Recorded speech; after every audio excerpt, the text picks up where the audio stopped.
శివ, నిజానికి నీకివ్వడానికి నా దగ్గరేం లేదు, నీకివ్వగలిగినంత గొప్పవాణ్ణి నేను కాను. ఎందుచేత అంటావేమో, నీ చేతిలో బంగారు పర్వతం, మేరు పర్వతం ఉంది.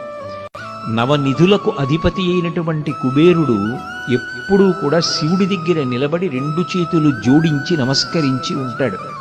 ఎప్పుడైనా శివుడికి ఏమైనా సేవ చేసుకునే భాగ్యం కలుగుతుందేమోనని.